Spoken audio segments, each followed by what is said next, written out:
League is an incredibly complex game.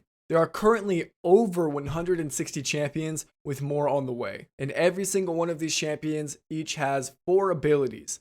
That's over 600 abilities to learn and memorize. How can we reasonably and efficiently deal with that amount of information? Well, fortunately, not every single ability is completely unique. So rather than learning all 600 data points individually, we kind of get to learn groups of data points, and then we can kind of narrow down that way. In fact, the vast majority of abilities show up in several kits, or at the very least, major defining attributes of that ability show up in multiple places. So to illustrate this, let's think about all of the hooks in the game, right? You have Pike Q, Blitz Q, Thresh Q, Nautilus Q. They all act pretty similar. They may have very minor differences, but once we understand how to play around one of those hooks, we can abstract that out and apply it to the other hooks. And that kind of teaches us, we only really needed to see one hook to understand how to play against all 4 of these champions, right? And the counterplay against one champion that you learn may work against the other one, right? You can even abstract this kind of interaction a level further and think about other engaged CC. Things like Leona Q, Rel Dash, Rakan Knockup, and a lot more that accomplish the same goal as the hook without actually acting like the hook. So what we've just done is we've abstracted the lesson from one ability, recognized that there are dozens and dozens of other abilities that either act the same way or accomplish the same goal, and now we can apply that counterplay to all of the abilities. We effectively learned how to play against 50 abilities with one significant data point. Using this abstraction, we can learn what all 600 abilities do from a relatively short amount of games. As long as we're paying attention to the small amount of feedback given to us, we can use that to create plans, reinforce plans, and create new plans for champions we've never even seen before. Okay, so this is something that most of us did pretty naturally as new players. I'm more just describing the phenomenon that happened as we learned, right? Each time we'd play against a new champion and we'd experience a new ability, we'd be like, oh, that's really cool. That acts like this spell. Or this spell acts like this other spell. Or Gwen W kind of is like Xin Zhao ult. So it also helps us learn new champions, things like this.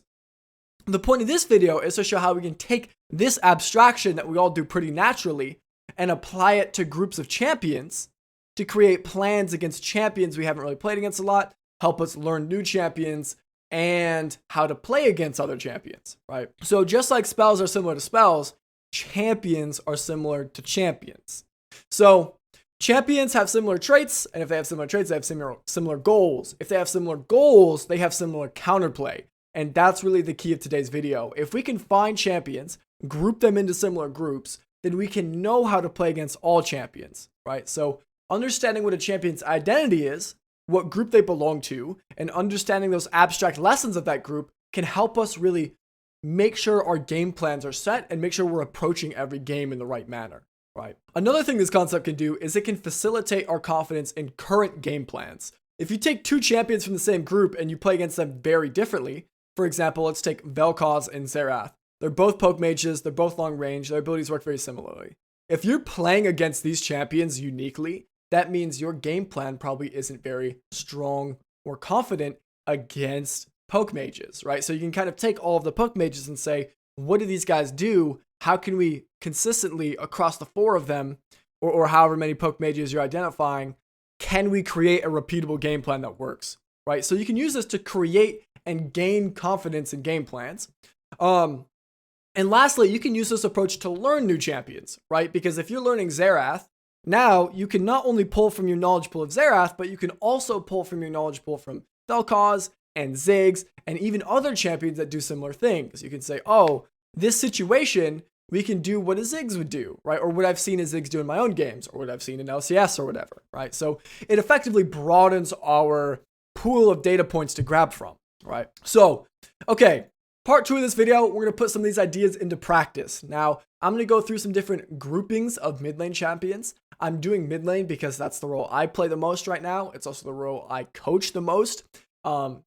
The groupings do exist for the other roles, and if you guys like this type of video and you guys want to hear more about the specifics, I can make it. Let me know if you guys have made it this far into the video. Just go down in the comments and type 5 minutes or however long it's been, and let me know if you'd like to hear about the other roles. Now, mid lane is unique in the way that any champion can play mid lane. right? You'll see junglers go mid lane, you'll see supports go mid lane, you'll see top laners go mid lane, you'll see ADCs go mid lane, kind of in everything in between. But outside of a lot of those edge cases, I would say like 60 to 80%, the majority of mid laners kind of fall into 4 major categories. So let's go ahead and start with the first category, which is poke mages. Poke mages are the champions that we were just talking about. Champions like Xerath and Vel'Koz and Ziggs. Sometimes champions like Lux and Victor can also play very similarly, where they're trying to accomplish the same goal and they're trying to poke you out and they want to avoid all-ins. So these champions have defining traits like incredibly high range, good poke, but they're heavily reliant on mana and cooldowns, and they have very little mobility. So playing against them, we can exploit their mana and their mobility weaknesses through the wave. If they're low on mana or their poke is weak, you can freeze. And if you freeze, they have to walk up into you. And if they're walking up into you, you get a really nice opportunity to extend the lane and to all in them and run them down, right?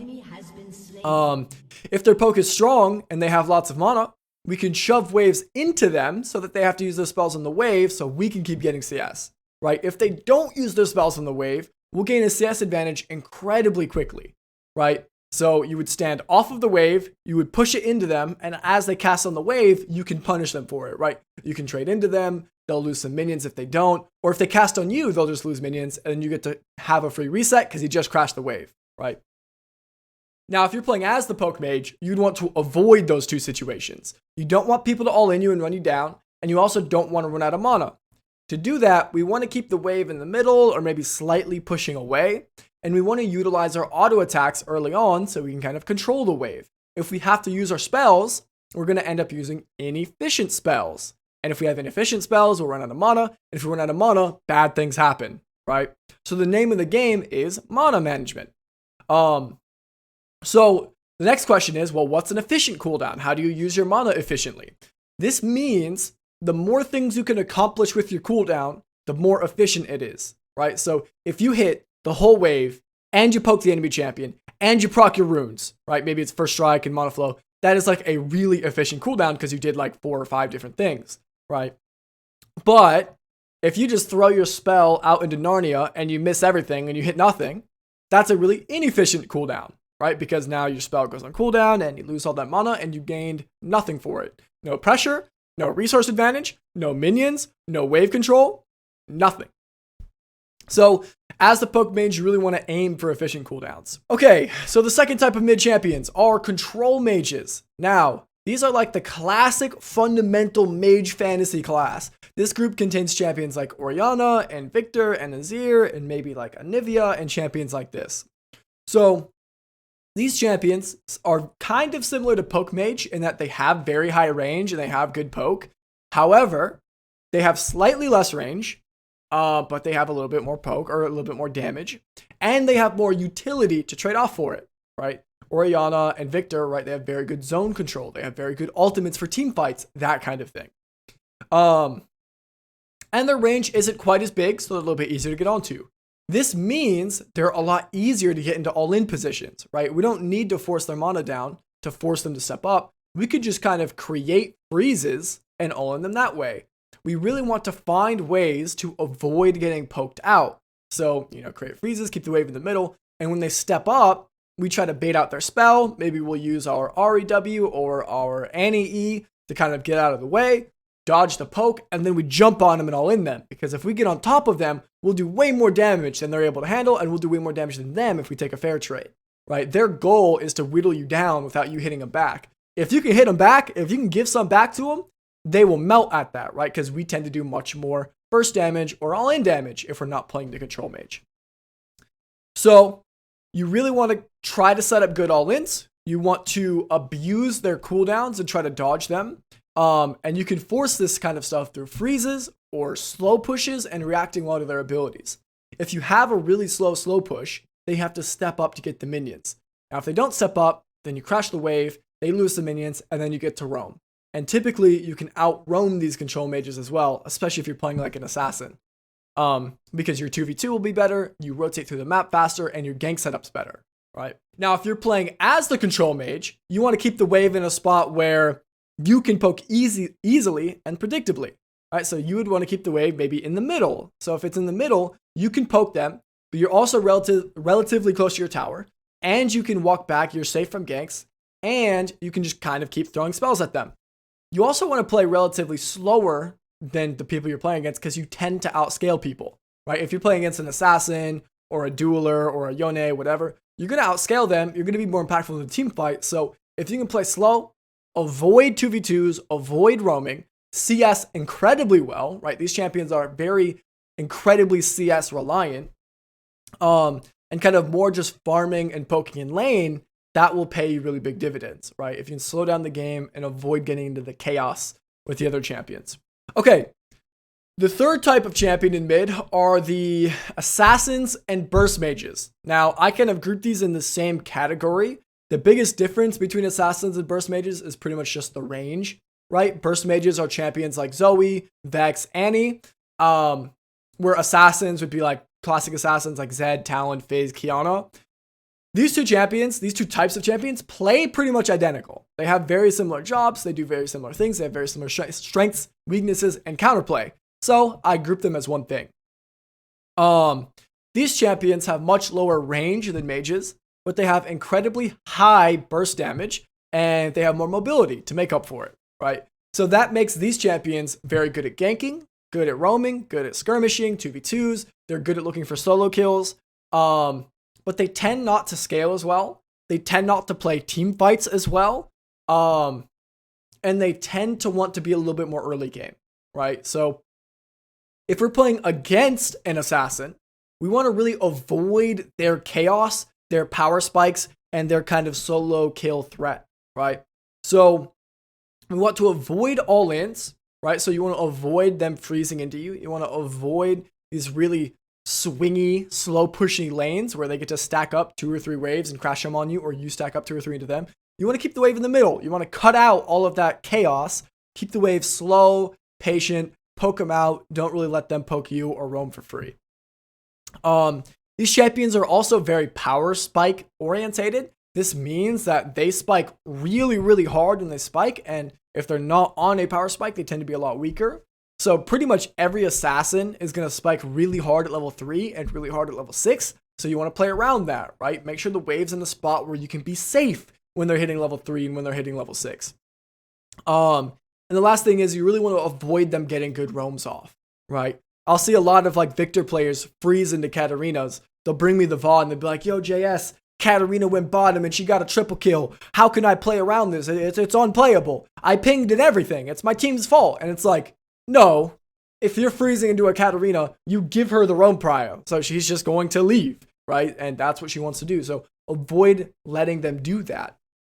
Now, mages also tend to outscale these guys. So you want to play slow. You want to play for the team fight, play for the front to the back, that kind of thing. Now, if you're playing as the assassin, we tend to have way less wave control. So to make up for that, we want the slow push. When you have a bounced wave, you want to step up with it and you want to slow push. You want to punish the mage for stepping up into you. You want to try to all-in them. And with that slow push, if you crash that wave and you have the slow push and you crash the wave, you get to leave and roam. On the bounced wave on the slow push, the lane gets more and more extended the more the mage comes to you and the wave comes to you. So you get to try to set up an all-in opportunity. So assassins really like the swingy wave pattern, right? Depending on the matchup and the jungle interaction, you can also set up freezes to try to set up all-ins, or you can just shove and roam and go 2v2 with your jungle or go roam to your strong side, right? These are all good options depending on the game state if you're the assassin. Now, the last popular class of champions in mid are duelers. And these duelers are champions like Yone and Yasuo and Irelia.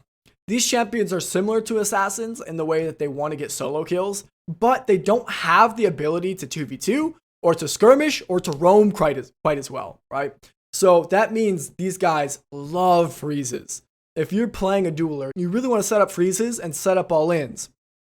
With the freeze, they tend to get really juicy all-ins. They tend to really extend the lane. They get really good gank setup, and they get to farm well. This is what they really, really love. So if we're playing against them, we try to avoid that. Again, we keep the wave in the middle, or we create big slow pushes so we can crash into them, and we kind of avoid taking that extended trade. We take short trades, poke them down, do that kind of thing. Now, just as like a final conclusion note, I want to mention that obviously these are what some of these champions want to default to, but that doesn't mean you always have to play the game first. You always have to see the game state and play for your game state first. So some of these rules, they're just things to default to and to do if you don't know what to do. But if there's a free roam bottom, you'll take it on any champion, right? It doesn't matter if your champion doesn't like roams. Or if you're dominating lane and you want to force them to step up, you'll freeze, even if your champion doesn't like to freeze or whatever. These are just kind of defaults and things that these champions like generally that you want to avoid or stick to. And obviously, there's a lot more types of champions in mid, right? There's a bunch of kind of minor classes that I didn't really talk about, right? You got bruisers, you got the hyperscalers, you got other champions like that, enchanters. Pretty much any champion can play mid. Again, if you guys like this kind of video and like this kind of thought process, I can do one for each role, right? I can do, these are the top lane champions, these are the jungle champions, whatever. Anyways, I hope y'all really appreciate this video. We're trying some new stuff on the YouTube. Let me know if you guys found this video as helpful as my previous videos, or if you found it more helpful, or what you guys think. Again, we're trying lots of new stuff, me and the editor. Huge shout out to my editor. Links are in the description if you guys want to join the academy, if you want to talk to me more, check out the stream, all that kind of stuff. I really appreciate you guys watching these videos. I hope y'all have a blessed night. Peace.